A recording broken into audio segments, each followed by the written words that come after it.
So, in the scriptures, it warns about the Messiah to come, right? So it really doesn't explain what Messiah is. Then, obviously, it talks about Christ, the Bible, basic instructions before leaving Earth.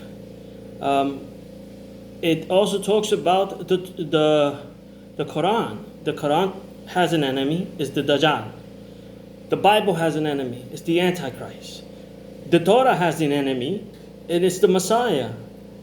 The Jews are confused of who is the Messiah, and then there are anti-messiahs. So if you're a Jew, you're stuck in, you can't do anything.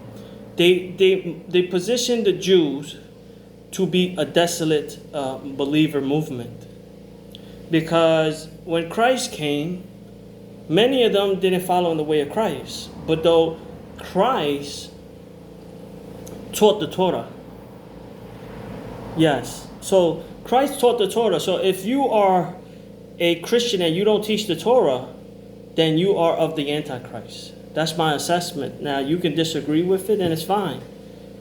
If you're in the Quran, you have to be able to find the Antichrist in Christianity. You have to find in Judaism those who oppose Christ. Not that they don't believe in Moses, but that if they are a movement of the Messiah, then you have to be a consultator to those who believe in a Messiah, and how they could be active believers, but for them you cannot transgress the laws for them. You can't point them to one direction or the other. Because if you point them to the direction of Christ, obviously you're a believer movement of consultation of Christ, because obviously Muhammad, peace be upon him, taught it about the Bible, of the gospel. You guys have to be able to have discussions with the Jews who have severe discussions of the Messiah. The Jews exist in Israel, in the Middle East, through the Zionist Christians. And those Zionist Christians could have been anti-Christ, not even pro-Christ. So they could be anti-Christ who put the Jews in the Middle East to mislead them away from their true roots.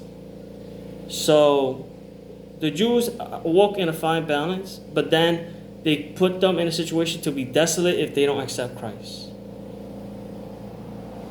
Because then they'll wait for a Messiah.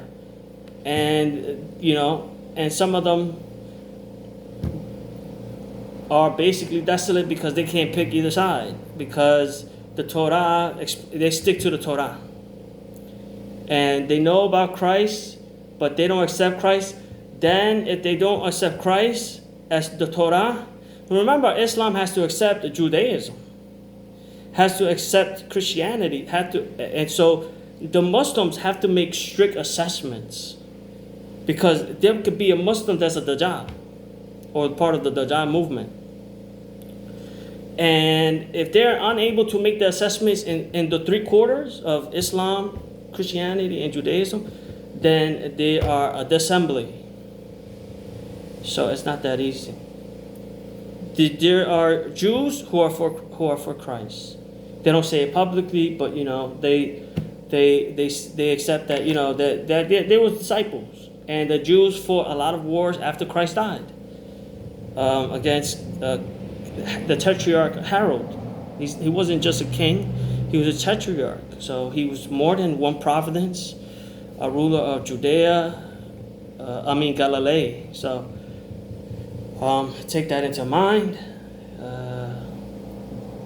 So high-ranking disbelievers are in the faith, not out the faith. So it's very dangerous.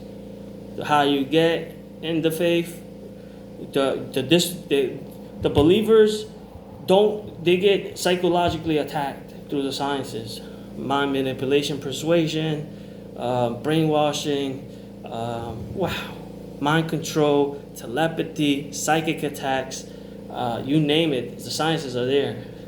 So they play. They're prayerful as well for assassinations. Murder conspirators because they were of the faith before, but then they rebelled.